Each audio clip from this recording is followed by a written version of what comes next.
Sorry to be so abrupt. It is 6:30, we have to start the public hearing.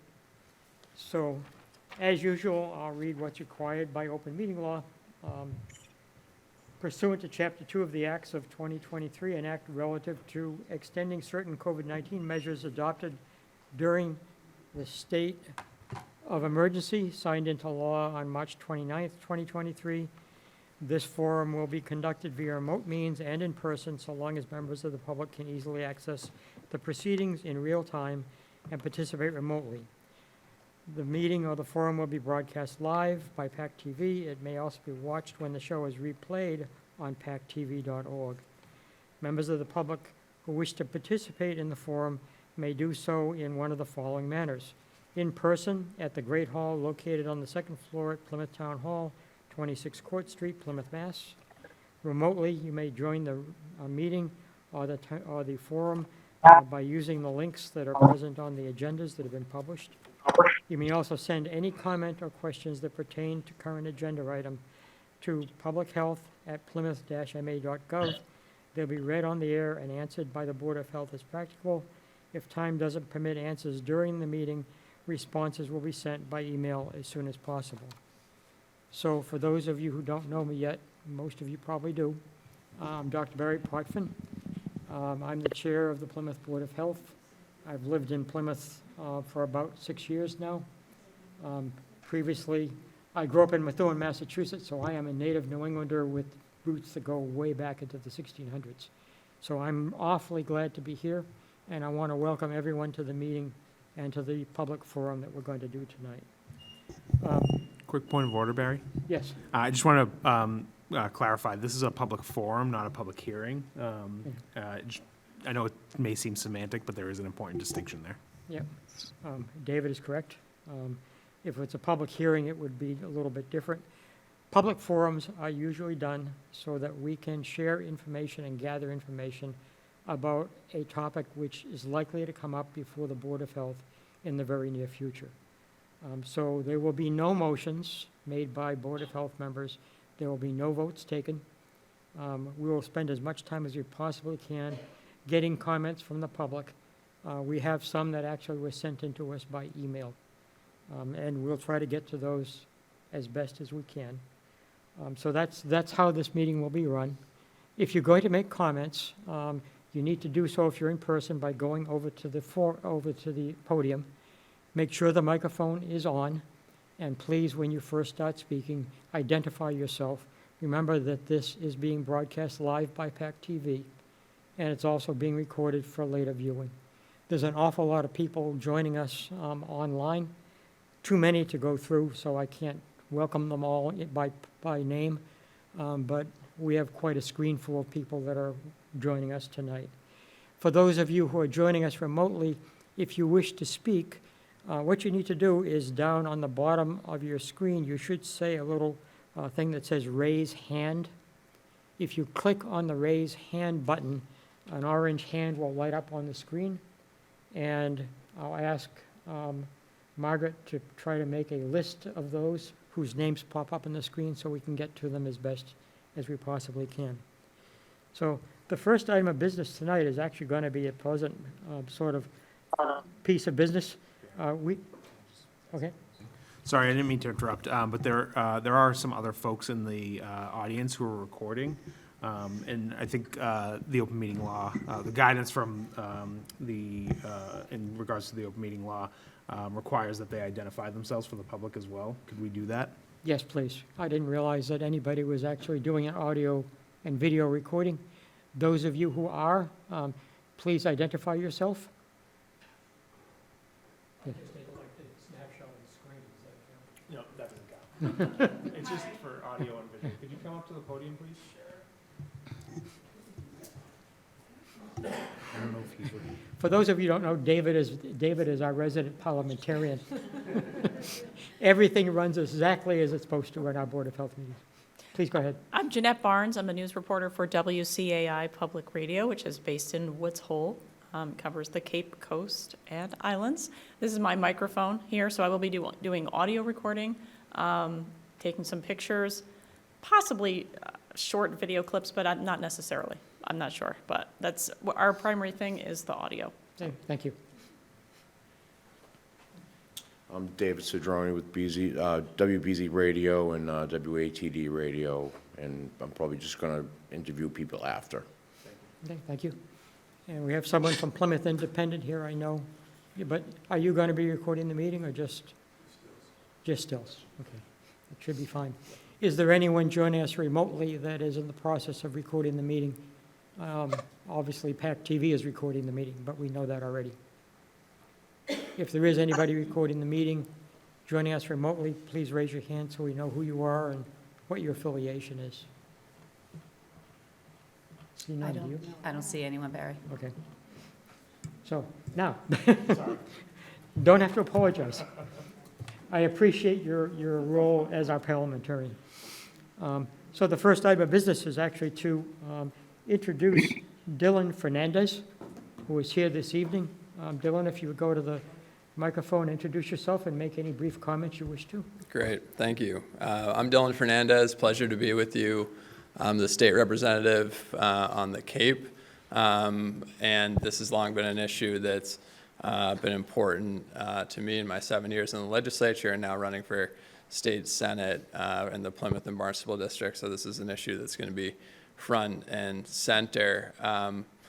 You know, look, I personally feel that Holtec, you know, needs to be held to account by the state and locally and federally for what I view as environmental and public health negligence at the power plant. They've often and too often operated very opaquely, in my opinion, and had been very secretive about their process. I think that is wrong. I think it shouldn't take whistleblowers and language buried deep into reports to understand exactly what is happening in our backyard here. And the people of Plymouth deserve to know exactly, in a very transparent process, how this plant is going to be decommissioned, what the implications are for public health and environmental safety, and what with that data we can use to move forward to close this plant in a responsible manner that keeps people and our environment safe. So know that we're going to be here a lot, talking about this issue a lot, and I'll be here tonight too if people want to reach out with my information after. But I want to thank the board for convening this really important meeting. I'm going to be listening and learning alongside you and hopefully working with you on a solution that puts safety first. So thank you. Thank you, Dylan. So the first thing I'm going to do to try to smooth things along as easily as possible is I'm going to supply you with some background information because I'm not sure that everybody knows the background of what's been going on. So I'm going to try to screen share some of this material with you, if I can do this properly. There it goes. So just so you know what's going on and how long this has been going on. In 1967, Boston Edison Company announced it would build a nuclear power plant in Plymouth. Construction started in 1968. It took $231 million even back then, and more than 3 years to finish it. It began generating power for the electrical grid in December of 1972. I'm going to skip some of the problems that came up because it would take too long to go through them. So get down to why has all this happened? Well, in many cases, nuclear power plants became less economical to operate simply because the price of natural gas was decreasing. It made the plants less profitable, and then in 2015, Entergy announced that it was going to close Pilgrim by June 1st, 2019. In the summer of 2018, Entergy announced a plan to sell Pilgrim to Holtec International for decommissioning. Holtec is already manufacturing and was manufacturing the dry casks that you'll see in a minute that are used at the Pilgrim nuclear plant property to store spent nuclear fuel rods, of which there are many. Later in 2018, the two companies filed a joint license transfer application with the NRC. Then the final shutdown of the nuclear power plant occurred at 5:28 p.m. on May 31st, 2019. At that point, power generation stopped and nuclear fission was no longer ongoing. There are currently 4,114 fuel assemblies at Pilgrim. They stay radioactive for thousands of years.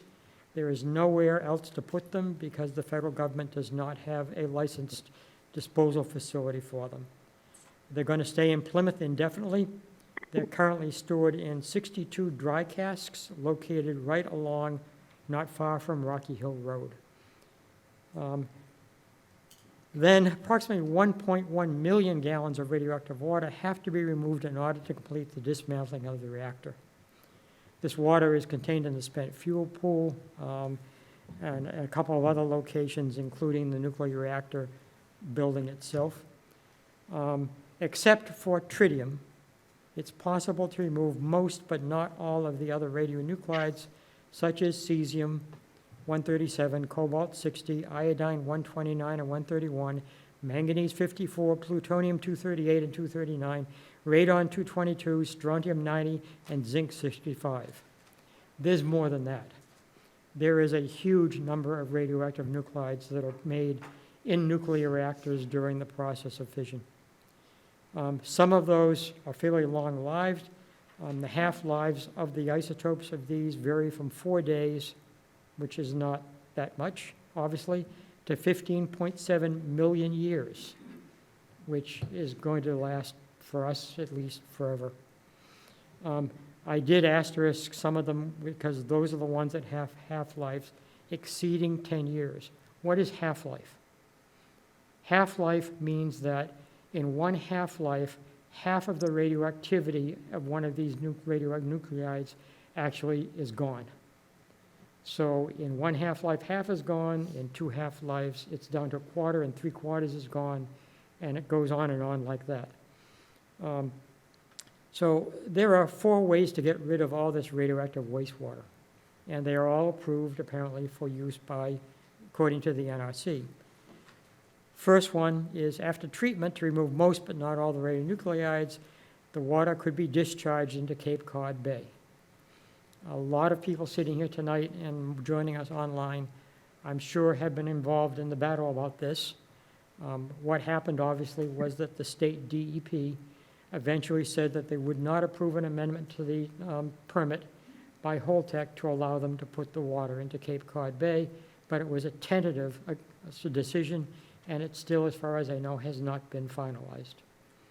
The second way of doing it is without pretreatment, to release the water by evaporation out of the stack into the atmosphere. That has been going on ever since the nuclear reactor went into operation.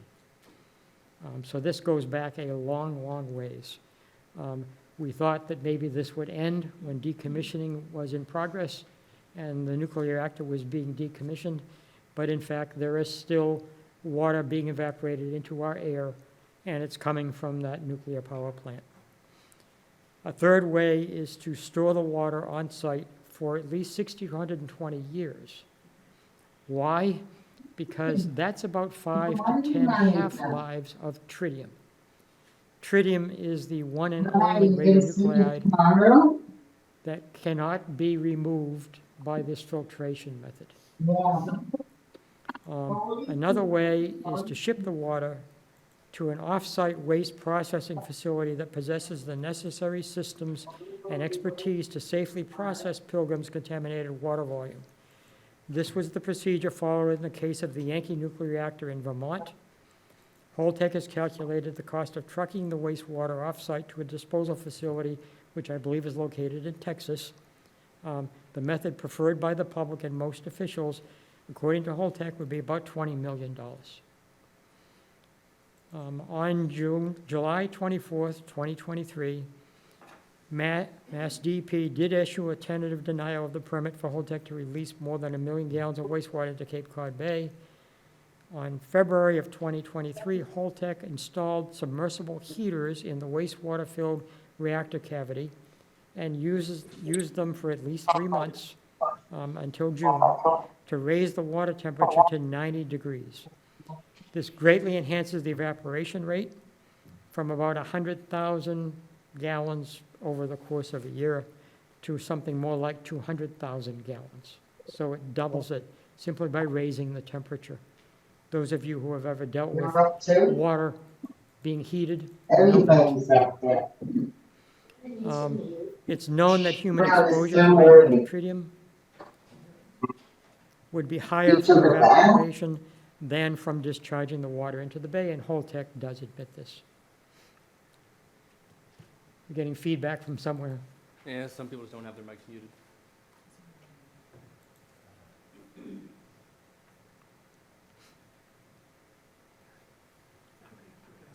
Yep, you can keep it. You can keep going. Okay. You can keep going. It's all right? Yep, we're working on it. Yep, you can keep going. Okay.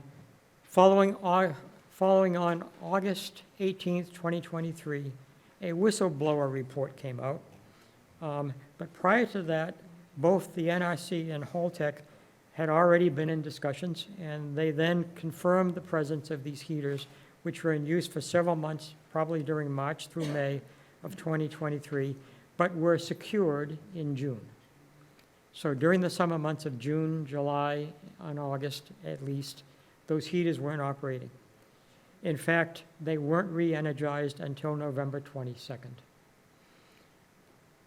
The 2022 timetable that Holtec put forth had set a completion date for decommissioning and partial release of the site as 2027 and September of that year.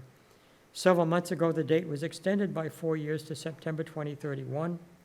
At that time, David Noyes of Holtec told the NDCAP panel in this room that Holtec was going to pause the work to allow time for more interest to accumulate in the decommissioning trust fund for the plant. That is a huge amount of money paid for by the ratepayers over a long period of time, going back to when the plant first started. On November 27th, David Noyes, at another NDCAP meeting, presented a new schedule pushing the completion date out another 4 years to September 2035. Holtec blamed this delay on the debate over the disposal of the plant's contaminated wastewater, which we are currently still involved in and working with. It's likely under these circumstances that all the contaminated water would be evaporated into the atmosphere at most within 7 to 8 years. And if this is 2024, do the math, that's 2032. That is still 3 years, I believe 3 years, right? Before the deadline is for the decommissioning. So I'm going to stop that screen share and show you something else, which will just take a moment. If I can get the right thing up.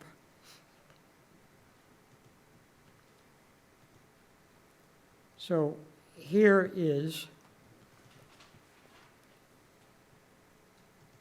I got to start the slideshow. Here is what a dry cask looks like. These are the dry casks. When the picture was taken, which you'll see in a moment if I can make it work from Google Earth, you'll see that there was 2 locations filled with dry casks. Some of them, a lot of them are now very close to Rocky Hill Road. If you look at the next picture, that's more of these dry casks. Remember, there are 61 of them. And if you look at this, that's the spent fuel pool. So this is where, before the fuel rods were moved, were stored in water in this particular facility. They had to be stored in water because they generate tremendous amounts of heat.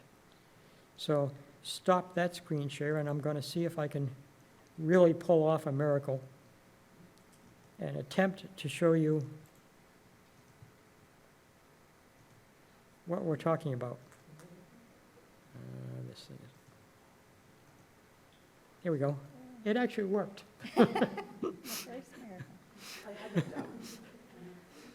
So you're looking at a satellite image of the Plymouth Pilgrim Nuclear Reactor Station. The reason I brought this to you was because I wanted to show you, if I zoom back down on this, or zoom out on it, you will see This area down here is, I think, Priscilla and White Horse Beach area. And all these little gray structures you see here are privately owned homes. If you look in the other direction, going up along the coast towards the downtown Plymouth area, you see more of the same. So the ones down by Priscilla and White Horse Beach, the closest ones are approximately a half a mile from the nuclear power station. And the ones on the other side going up towards town are approximately starting about 3/4 of a mile from the nuclear power station. I did a measurement using this Google Earth, and my home is approximately 2.5 miles from the nuclear power station. All of those are way too close for comfort. And as you'll see later on, there has been determined, and there's more studies currently going on, that there is a positive correlation behind cases of cancer and proximity to nuclear power plants. And that's not just true for here, it's true for many different places. So the other thing I can show you, if I zoom back up on this and go over here, if I can get to the right spot. Rocky Hill Road is here. So right here, this is Rocky Hill Road. This is the storage space for the dry casks. There are not 61 of them there because this picture was taken some time ago, I think last October or later. There are more dry casks. If you look over here, you'll see more of them closer to the nuclear power plant. Reason they were moved, and I think they've all been moved from this location near the plant up to the other area you saw near Rocky Hill Road, is because it was dangerously close to Cape Cod Bay, subject to flooding at high tides if there was a powerful storm that was offshore. These things are meant to stay dry, and if they became flooded, they would probably undergo serious structural deterioration fairly quickly. So that's the background information. I hope that brings you sort of up to date with what's been happening, what's going on. And at this point, I'd like to ask Britta Lundberg if she is, it's hard for me to find you on this list because there are so many people here. Britta, are you present by remote access? I'm here. Okay. Could you go ahead and introduce yourself and then make any comments you wish to? Thank you. Yes, so good evening, and thank you to the Plymouth Board of Health Chair, Dr. Barry Potvin, for inviting me to speak here tonight. I am Dr. Britta Lundberg. I'm a member of the Environmental and Occupational Health Committee at the Massachusetts Medical Society. I'm an infectious disease doctor and an internist and a board member of Greater Boston Physicians for Social Responsibility. We're a physician-led group of health professionals, community members, working to address the twin existential threats to human health of nuclear weapons and climate change. Our members include nationally recognized experts in public health, cancer epidemiology, occupational medicine, environmental health, emergency medicine, and disaster preparedness. This evening, I'll be summarizing for you some of the health concerns I and my physician colleagues have around the decommissioning process at the Pilgrim nuclear reactor, concerns that led the Massachusetts Medical Society to pass policy on December 9th calling for scientific studies of the health effects of proposed methods of nuclear power plant decommissioning prior to these methods being undertaken. The news of this policy was shared in a recent public press release by the Society. So our first concern centers around the lack of data. There's a popular expression among epidemiologists: the absence of proof is not the proof of absence. The Plymouth community has been told that aerosolizing radioactive waste is a safe method of disposal, but saying so does not make it so, since there's a notable lack of data and transparency regarding the current releases. The recently approved Mass Medical Society policy calls for advocacy at the state legislature and with regulatory entities to fund adequate scientific studies of the Pilgrim nuclear decommissioning, because we must have data. And to have data, we must have monitoring. There was no monitoring when 100,000 gallons of untreated radioactive waste was released via aerosol last spring at Pilgrim. There's little monitoring and no public transparency now regarding the current venting of radionuclide vapor that was allowed to resume last November. Why collect such data? Because decommissioning nuclear power plants has long been known to pose multiple risks to workers and residents of nearby communities. Exposure to radioactive isotopes and nuclear waste is prominent among these risks, since exposure is a well-documented cause of lung cancer, bone cancer, thyroid cancer, adult leukemia, and childhood leukemia. Unsafe methods to dispose of radioactive waste at the Pilgrim reactor that have been proposed include disposal in Cape Cod Bay and now aerosol release. These potential and actual methods raise concerns for serious health sequelae among the local communities. According to radiation expert and professor at the Harvard School of Public Health, Dr. Petros Koutrakis, given the paucity of current real-time data regarding the risk to the local community, there's a great need for scientific studies evaluating the health effects of decommissioning on workers, on residents, and on the environment. These might include evaluation of radioactive releases, collection of biometric data, placement of appropriate radiation monitors, which the Massachusetts Medical Society now calls for prior to proceeding with decommissioning. My colleagues also emphasized the word adequate. There must be adequate studies and monitoring, and to be adequate, they must be carried out by independent entities, not by the company itself. Our second concern revolves around the fact that the data that does exist is highly concerning. While the amount of radionuclides in the current vented vapor is unknown, there are studies that point to the deleterious health effects of this method of waste disposal in the past. Holtec has noted that early in the history of the Pilgrim reactor, there were aerosol releases, and they've used that fact as a justification of this means of nuclear waste disposal. But I reached out to former Massachusetts state cancer epidemiologist, Dr. Richard Clapp, who studied the effects of these releases when he was a professor of epidemiology at the BU School of Public Health. I asked him about the aerosol releases in more detail and why they were allowed in the first place. According to Dr.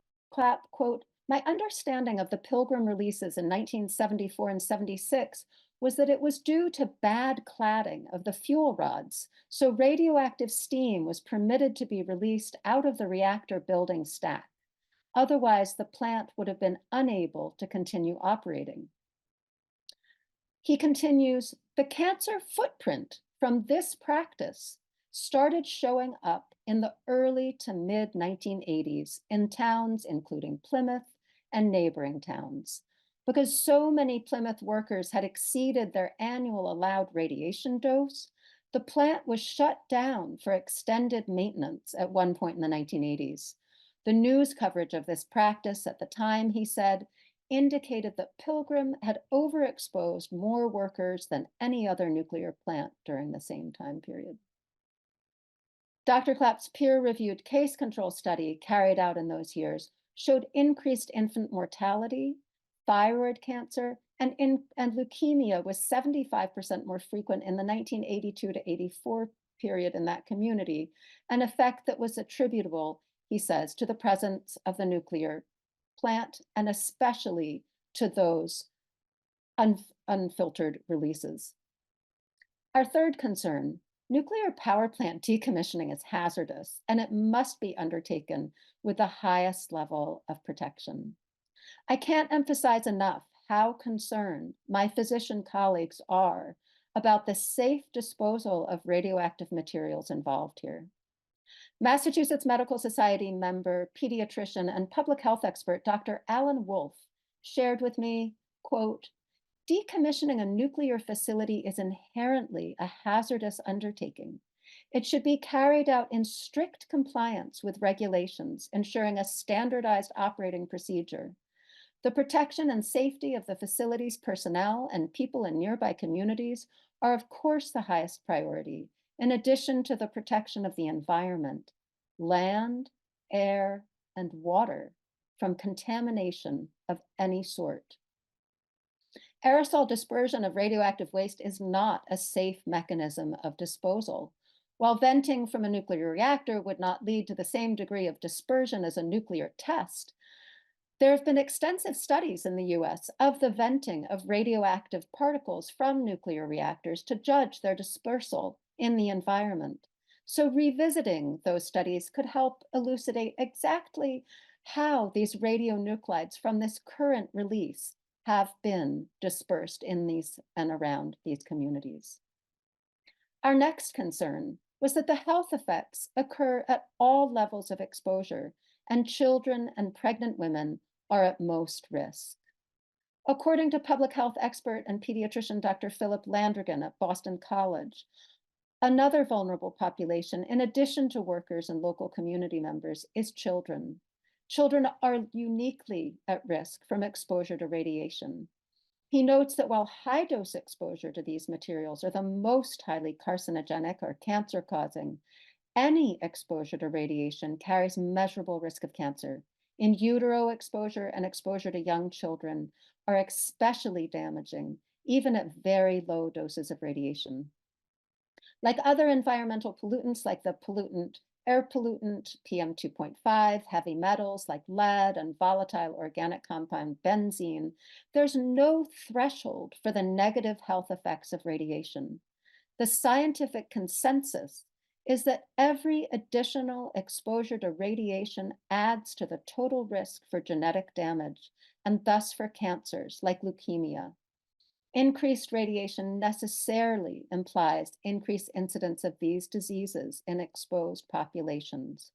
For solid cancers, the risk for cancer from radiation is linearly proportional to exposure. Our last concern lies around health equity. I want to emphasize that because the health equity aspect of nuclear development has been one that the Massachusetts Medical Society and Greater Boston Physicians for Social Responsibility has devoted a 3-part webinar series to examining this fall.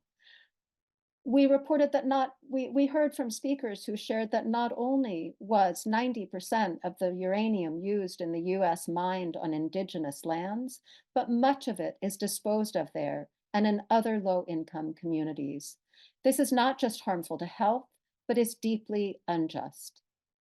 Dean Sandra Galea of the BU School of Public Health once said in a speech, "Public health is the making of the acceptable unacceptable."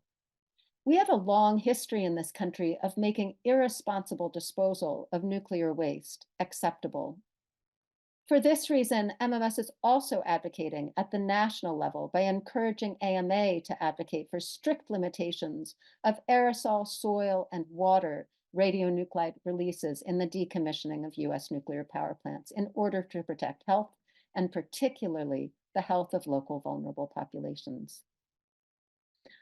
To finish off, one of my public health heroes, Dr. Al DiMaria, who's retired medical director of the Bureau of Infectious Disease at the Massachusetts Department of Public Health, and he was state epidemiologist. He once said, "As goes Massachusetts, so goes the country." That's why we have to get this process right in Massachusetts, so we can be a model of safe practice to the country. Radioactive isotopes and potential water releases and the actual airborne ones that have the potential to directly and indirectly affect human health. Directly via inhalation by humans, and indirectly when aerosolized radionuclides are deposited on food crops or in groundwater or in soil, where they can move up the food chain and affect plant life, fish, and humans. There's no need to repeat history here. The lessons of the early years of this reactor are fresh enough and should be paid heed. This community deserves better. Releasing this radioactive waste via aerosol or contaminated waste is a risk to health and safety, and as Dr. Clapp has said, an unacceptable one. He says, quote, "There's no safe level of radiation exposure, so no additional releases are warranted." To sum up, there's urgent need to collect medical and epidemiologic data and develop a standardized approach to decommissioning these facilities that are protective of health and minimize radiation exposure in Massachusetts and in other states. Massachusetts should exercise great care in decommissioning of a nuclear power plant that has already exerted disproportionate health harms on the local community. Massachusetts has been a leader in sounding the alarm about the health harms of leaded gasoline and secondhand tobacco smoke. More recently, Massachusetts has started to take action regarding indoor and outdoor air pollution, which will prove a resoundingly successful for public health and for patients, and help reverse the excess mortality from air pollution that's found in every community across our state. Aerosol release of radionuclides is a form of air pollution. Massachusetts can and should be a leader on this public health issue. The Massachusetts DPH and local residents could encourage or insist that these releases are halted while the study of the health effects of current releases is undertaken and safe options for disposal pursued. Thank you, and I'm happy to take any questions. Thank you, Dr. Lundberg. That was very moving and very full of information for everyone. We appreciate your time in putting that together. Next speaker is, I think, present with us in person, Diana Turco from Cape Town Winters.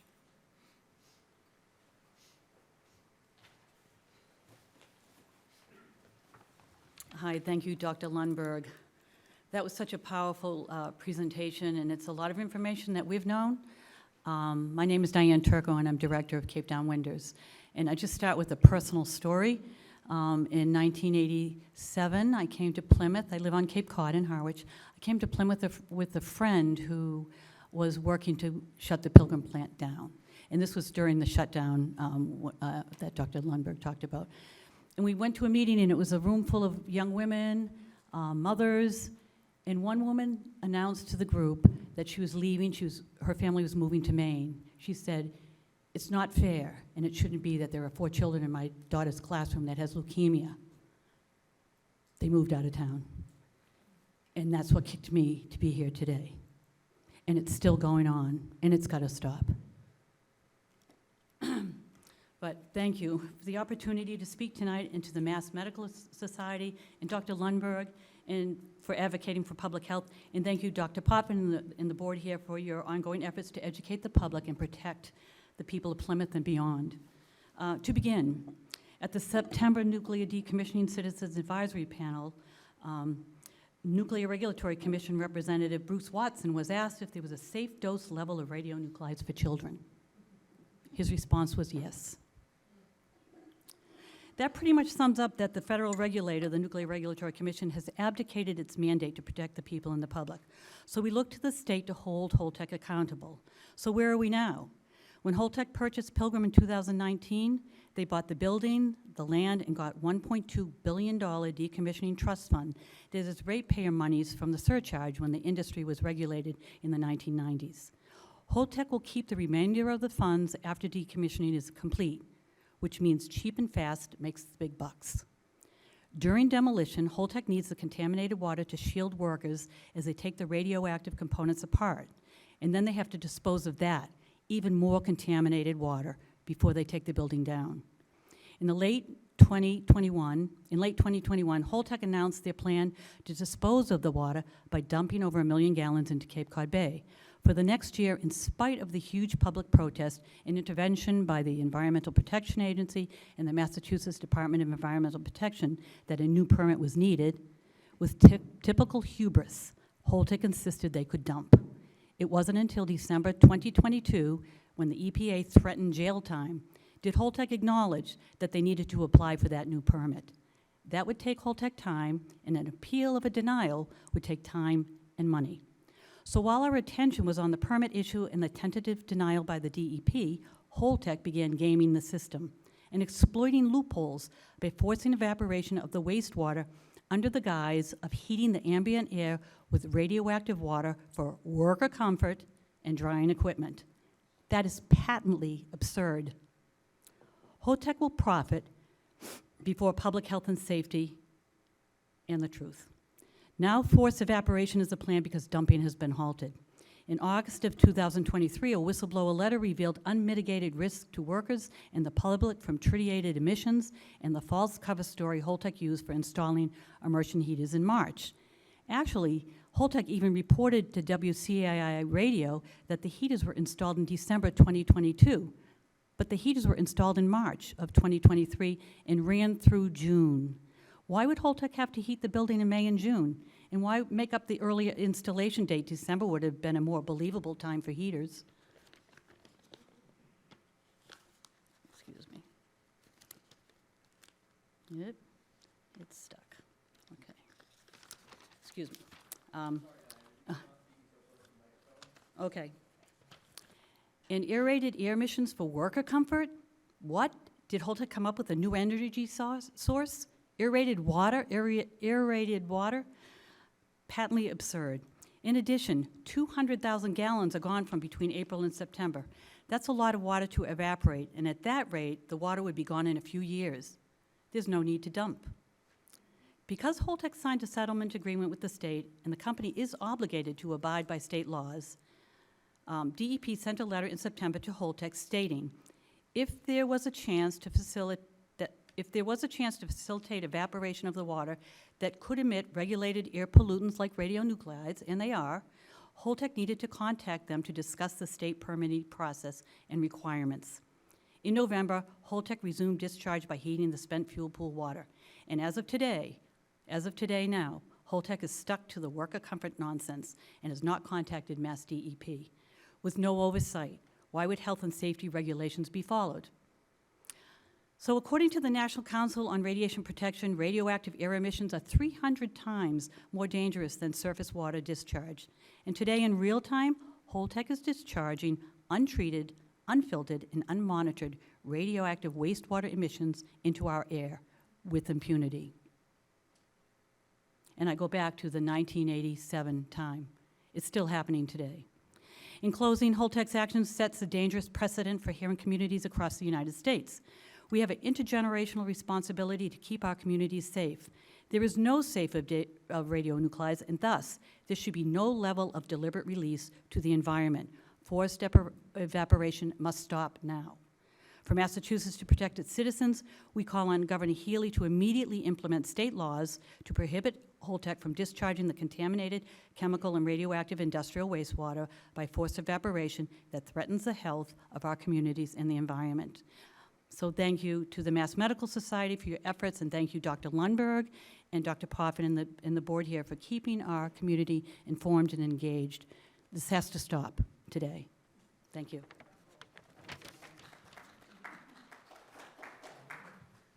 Next speaker on my list, I'm not sure he wants to say too much, but Mike Hugo is with the Massachusetts Association of Health Boards.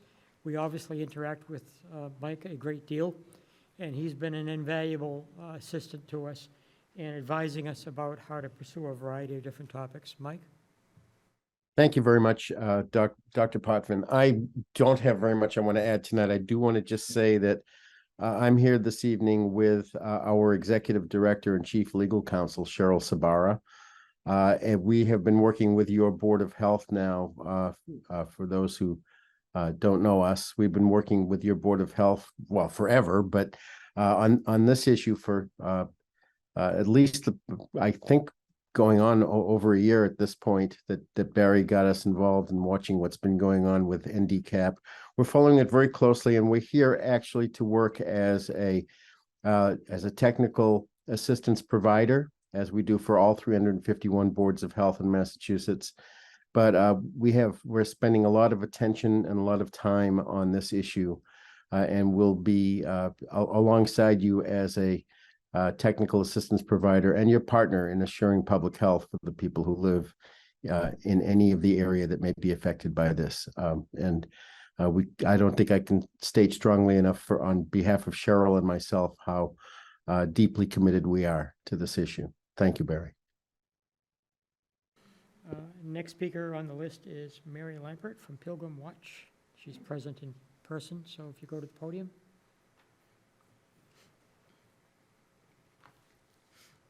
Yes.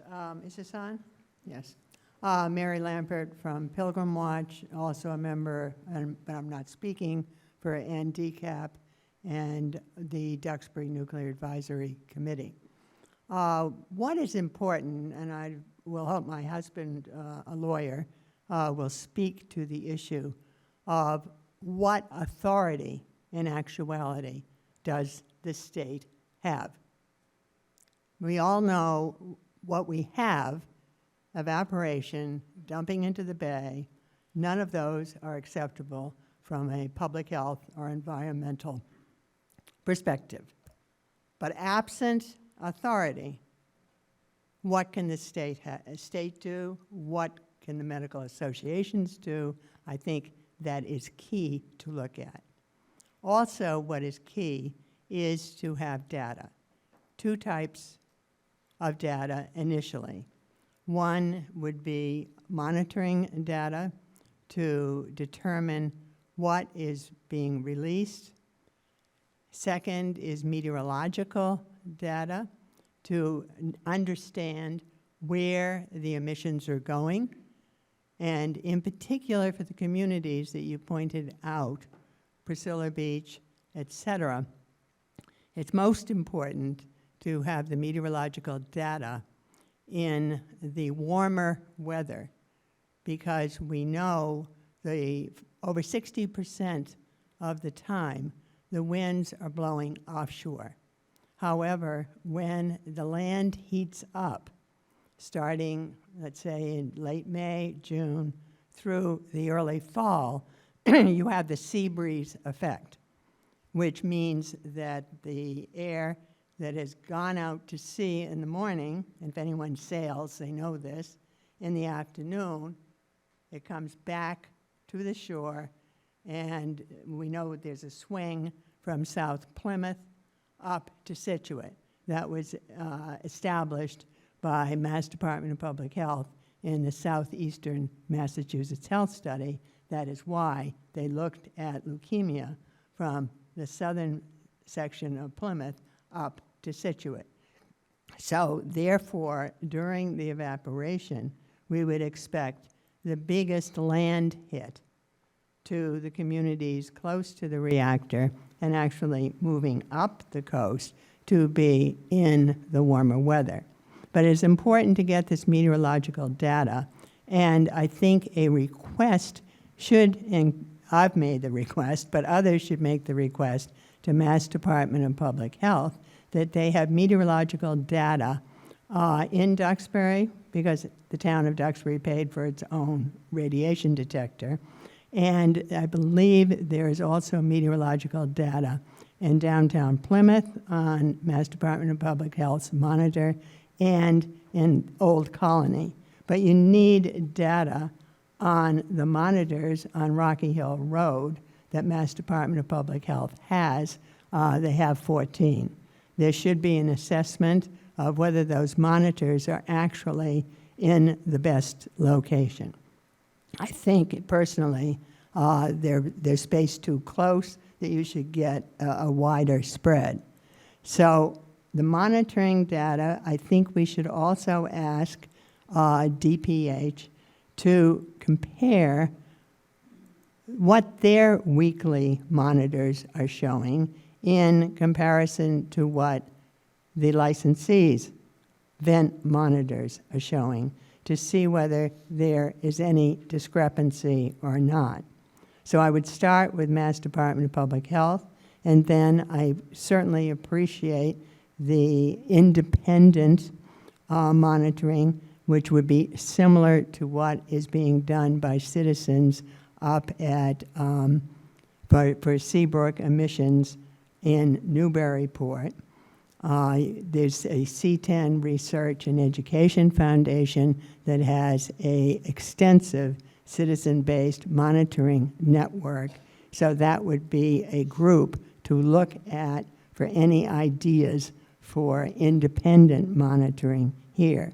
But Mass Department of Public Health does have monitoring. We could look at the sufficiency of that. I know the town of Duxbury's Nuclear Advisory Committee has analyzed that system and found it certainly needs to be supplemented, but the Department of Public Health owes the public, clearly they owe the public, to look at closely what the monitors they have are showing, to share that on a weekly basis with boards of health and the citizens, and then move forward. That's all I actually have to say. One last person. I have to get through the list. Okay. Dr. Petros Koutrakis, who is a professor in the Chan School of Public Health at Harvard University, probably can't tell us too much because he's involved in a current study, which he's hoping to publish. But I wanted to recognize him and his efforts and all the time that he has spent doing this. Petros, would you care to say anything at all that you can? Hello. I just sent a message saying that besides what Mary said about the data we need, I think there are important cancer data for Massachusetts by town. And the Mass Department of Public Health has reported data between 2008 and 2015 or 16, if I remember. And they have not reported, 18, I'm sorry. And they have not reported data since then. I think it would be very important to understand the health effects of not just the Pilgrim Power Plant, but also the Seabrook and the Yankee power plants. It will be important to get more data. So I urge the people who can really put a pressure on DPH to release those data so we can do the studies we need to do. Also, we hope to collect some biological samples in the Plymouth area and around. So I think eventually we will be able to see the effects. Of course, it will be late by that time, but at least we can have a better idea about the harmful effects of nuclear power in your region, in your area, and other areas in the United States. I'll be happy to answer questions you have. Okay, thank you, Petros. We appreciate the time and effort you've put into all this for us. My pleasure. I just have to read a couple of things that came in by email, into the record, and then we'll get to the public comments. The first one came actually, I guess, a day or so ago, and the email read as follows.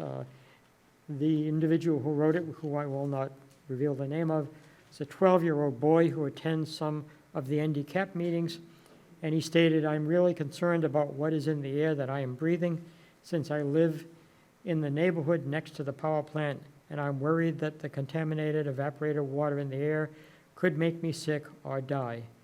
Can the Board of Health or Town of Plymouth set up air quality monitors in different neighborhoods around the plant? If cost is a problem, can we make Holtec pay for it, since they are the ones doing the contaminating? Or maybe a GoFundMe site." So I'm sure that he's here, probably remotely, but I prefer not to call on him at this point or to reveal the name of the person who wrote that. Another message came in, it was a question, and it came from Joyce and Michael Albanese, and stated, "We were wondering how far-reaching is the release of the radioactive tritium evaporation within Plymouth or surrounding areas?" The answer to that, of course, is it really depends upon wind currents. It depends upon precipitation patterns. It's really hard to predict, but certainly the closer you are to the nuclear power plant, the more likely it is that you could suffer ill health effects from the exposure. The exposure that we're concerned about in public health is not to an individual. It is to all of the people living in the area. So public health really does focus on the population, and it's maintaining good health and preventing damage to the health. I often, when I was teaching, would quote something that came up on Star Trek. You might remember Mr. Spock. He said at one point, "The needs of the many are more important than the needs of the few or of the one." In the case of, that's public health. That's what public health does. We are focused on the needs of the many. A lot of the material that you hear about, oh, there's a certain dose that's safe for radiation exposure. Well, that is for external exposure, number one. Here we're talking about with internal and external exposures by things like absorption, ingestion, and inhalation especially. And so it's a little bit different, and that's not really taken into much consideration when they set these limits. The other issue is that, well, even if there's a background limit that everyone's exposed to, we all are. We're all exposed to radiation during our daily lives, during our travels on planes, even in basements where there may be some radon gas generated and you're being exposed to something tasteless. You can't smell it, you can't taste it, you can't see it, but it's dangerous. However, any additional amount of radiation above those background levels does have an effect which increases cancer rates and other illnesses in the population. If it's only a 1% increase, you and I wouldn't probably notice that if we're lucky enough to avoid it. But if you look at the entire population of all the people living within 10 miles, 15 miles of that power plant, there will be an effect. There will be more cases of cancer, and it is avoidable. So we have to keep those things in mind. As someone who got a degree in genetics, I keep telling people over and over again, cancer is caused by mutations. They may be inherited mutations, or they may be induced by various kinds of carcinogens. And so because of that, anybody who is young and is undergoing rapid cell replication, anyone who is in utero, and pregnant women, young children, all have vastly greater cell divisions, and the mutations from radiation and other things are caused almost exclusively during the process of replication of the genetic material. That's why they are so sensitive to it. That's why people getting chemo and radiation therapy lose their hair. They become anemic. Their immune systems are damaged. And because of the damage to the cells that line their intestines, they have all kinds of digestive problems. So that's factual. That is not speculation. That is not an opinion. That is data. And it's been supported for many, many years, and that's why everyone says there is no safe dose of radiation, especially if it's above and beyond what's inescapable because it's background level radiation. So with that, I'm going to turn now to the public comments. I do have a list of people here that did ask specifically to be recognized. The first one is Joanne Keenan, I believe from Dennis, down on Cape Cod.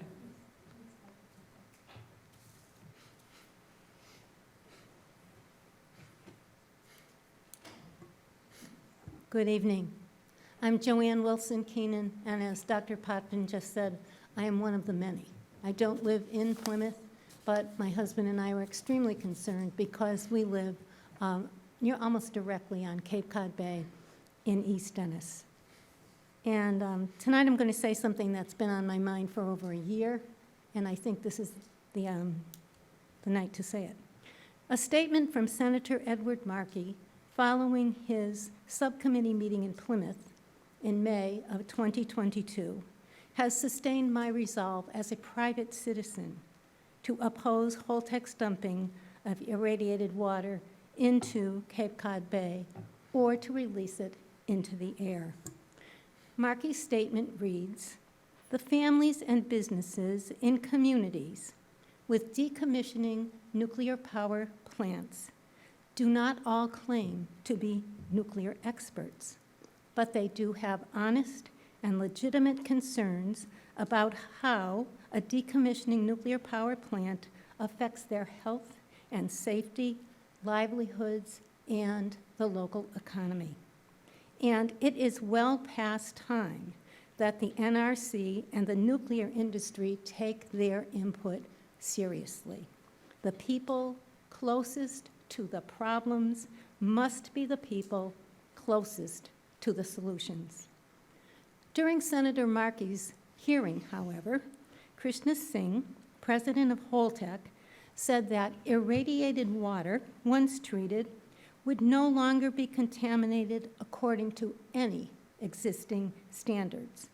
And fear over releasing the water in the bay has no basis in scientific reality. He said it's all emotion, not logic. Singh's company is now releasing unfiltered water into the atmosphere through forced evaporation. Following an NDCAP meeting in September of 2022, Holtec spokesman Patrick O'Brien addressed the disposal of the water as well. He said, "We look forward to the transparency and helping people to understand really the facts over emotional fear." In February of 2023, Rich Baroni, a Holtec representative, discussing the release of water into the Hudson River, said, "I understand the emotional part of this discharge to the river. I'm not going to appease everybody, but at least we have some basic science and some basic facts behind what we do." Interestingly enough, in Massachusetts, citizens' requests for scientists to address NDCAP meetings have gone unanswered. The through lines in those above statements are variations of the words science and emotions. These are Holtec's talking points. These are Holtec's attempts to control the science and the narrative and to mock our emotion. However, Sabine Roser, a professor of philosophy at Delft Technology University in the Netherlands, writes, "There seems to be one constant factor in the debate about nuclear energy.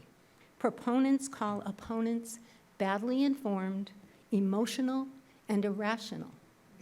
But Roser counters, "The fact that lay people are emotional about risks does not show that they are irrational. Rather, their emotions might be the very ground on which they are capable of including ethical considerations in their risk assessments."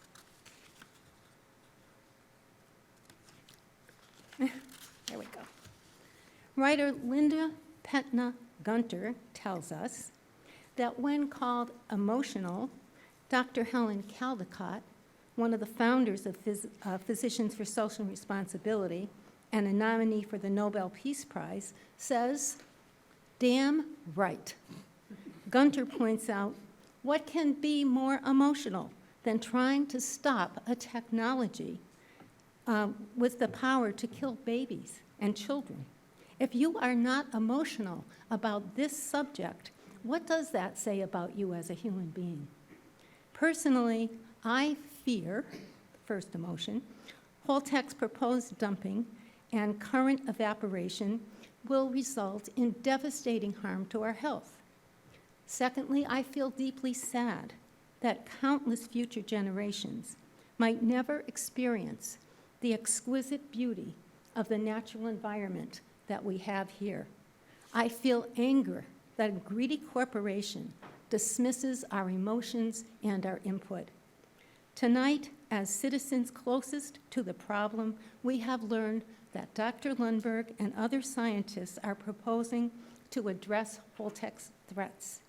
Their work will deal not only with basic facts and science, but it has the potential to conduct deep study of the effects of radionuclides on Holtec's workers and people in Plymouth and surrounding communities, including, most preciously, mothers and their babies.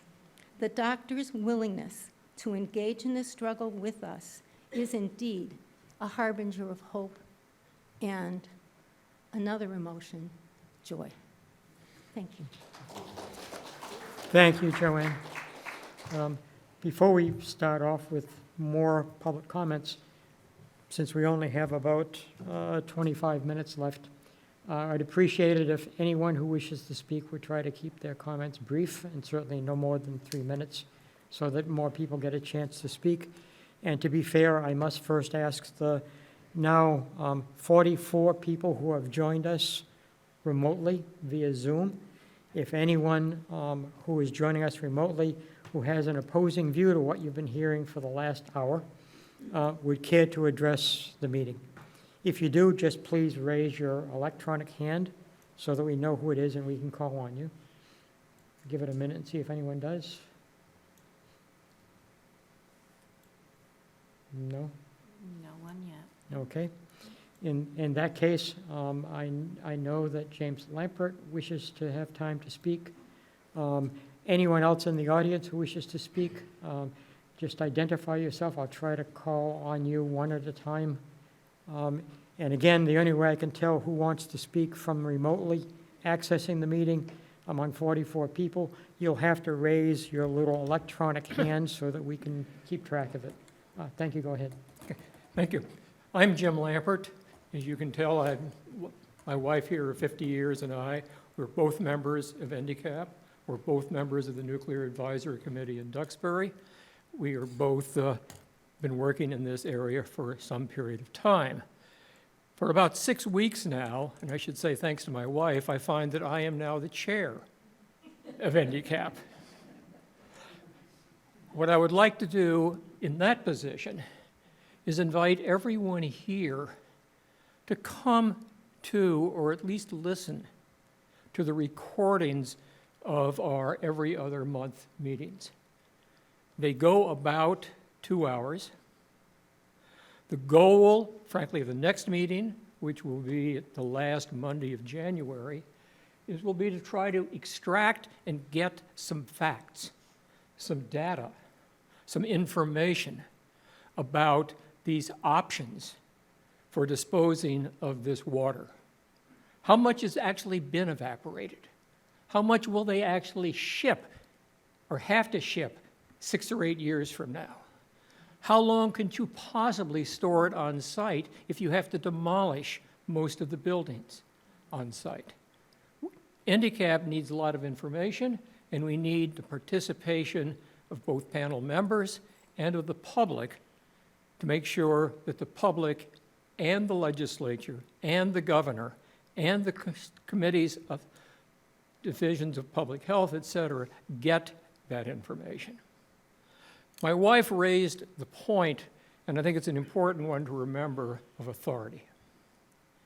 The NRC fundamentally has the authority over decommissioning. Holtec, when it signed a settlement agreement with the state, made 2 agreements that frankly surprised me. The first agreement it made was to comply with all state environmental and health standards.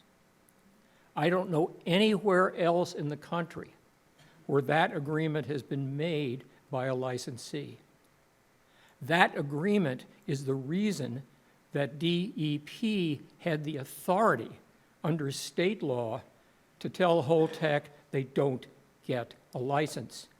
And they especially had that authority because of the second agreement that Holtec made, which was not to raise preemption, of which you've all heard because the nuclear industry raises it continuously. They've agreed not to raise a preemption as a defense to having to comply with what they agreed to. Massachusetts is lucky. We have a great starting point because of those 2 agreements and because of the current administration. But we do need more regulation. We do need more action at the state level if we're going to accomplish anything. There is presently pending before the legislature, and DEP, in my view, they disagree, DEP in my view, they disagree, I think they're wrong, has the authority to require monitoring. Town of Duxbury has told the state, told the commissioner of DEP that the state should exercise its authority and use that authority and require DEP to put in monitors so we can get the data that Dr. Lundberg says we need, because unfortunately, and she's absolutely correct, all the data we have at the moment is largely related to what goes to the NRC, is reported to the NRC, and is measured by NRC standards. So, to try to keep to 3 minutes, I guess I'll end up simply saying again, please listen to, come to NDCAP. If you have questions, if you have comments, ask me. I'll answer them.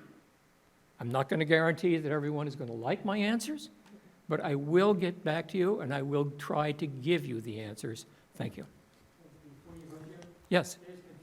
The date of the next The NDCAP next meeting will be January 29th. It was going to be the 22nd, but someone preempted us in this hall, and we need this hall for PAC TV. Wasn't the Board of Health. It was not you. I think, I forget who it was, but we had to change the date. Okay, thank you. I think you were probably the next one to raise your hand, and then we'll get to the people who are standing behind you. Hi, everybody. My name is Leslie Danielson, and I am a current resident of Plymouth. Couple of things. Data seems to be a key point in all of this, and I'm going to kind of take a slight lateral twist to this and bring you some data that happens down the road. We all know that the radioactive materials are dangerous, and we know that there are inherent risks, and we know that there are cancer concerns with all of this. But what I want to bring to you is hindsight and legacy when you have a situation like this. My family and I moved to Plymouth in 2017. My husband's family, my husband was probably fourth or fifth generation to be born and raised in East Woburn, Massachusetts. In 1979, that's when the contamination was discovered as far as the water for wells G and H. That was my husband's neighborhood. During that time, my husband's father was diagnosed with cancer, which was directly correlated to that situation. One of the main reasons why we left Woburn was because my husband's health started to take sharp declines.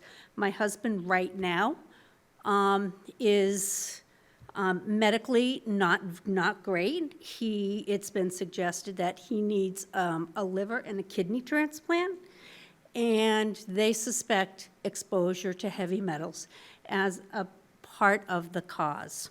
So one of my concerns moving down to Plymouth was a nuclear power plant, being told it's going offline, and here we are, it's offline, but yet Holtec is doing anything and everything that they can to manipulate the narrative and to control the data that's out there. What's very interesting, and I brought here tonight for you, is a research study. It is a research study called According to Stigma in Psychology and Economics of Superfund. This is what happens when these corporations are allowed to do this to the environment. This data right here, and this was a study that was commissioned by the EPA in 2004. And what's interesting is I only read this a couple of months ago, and this highlights exactly what my family did, how we sold our property, what our priorities were in selling our properties, where we moved to. And now, after reading this and having this issue still be an issue, this is looking like this is something that I'm going to continue to be doing. So this is an in-depth site, and the fact that Holtec is now evaporating the water is absolutely unacceptable. Those are unmonitored stacks. They want to dump in Cape Cod Bay, and no one is stopping them. You know, going back to this report, on page 144, this report states that stigma is permanent, and stigma is insensitive to dose. And that is an exact quote, okay? And I'm going to try to wrap this up as quickly as I can. Okay, great, then I will just close it up right now. But honestly, because of the way things are going right now, this summer, I will not be going to White Horse Beach. And I'm currently right now in the research and design phase of opening a business. This is one of the reasons why my brick and mortar will not be in Plymouth. And to close this out, within 10 years, I probably will not be living in the town of Plymouth, because this is what happens when these corporations are allowed to do this. Thank you so very much. And I'm going to give this to you, Dr. Potvin. This is a hard copy of the research study, and here are all the appendix that goes with it. And if anybody else would like copies, I will email them to you. She just made his day. You don't have a sign there, right? As a retired council professional, I do love to read things. Yeah, I like reading there. Yeah. It's actually very fascinating. Next speaker, please. Hi. I don't know how many people here are town Plymouth residents. Can I get a quick hand? Any of you actually live here? No, like 5. Yeah. Pl- Then you guys don't belong here. This is a Plymouth meeting. Please Then take it up with your introduce own yourself. Hi, I'm Kai. I've lived here for the last 25 years, and I've apparently taken enough 8th grade science to know that evaporated water is clean and distilled, and also not yelled at these people during the handicap meetings like some of the people in the front row that show up and shout at them, to read the posts that they put up with the actual numbers from the NRC. So I'd appreciate if you guys can, once again, act like adults at the next one. I'll be at the next handicap meeting to remind you.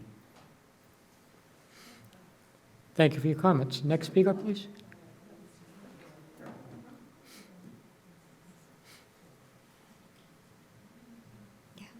Good.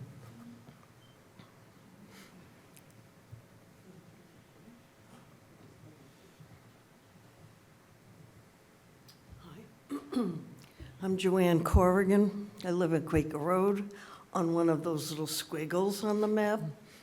I'm on a very short street. There's probably 15 houses on my little street.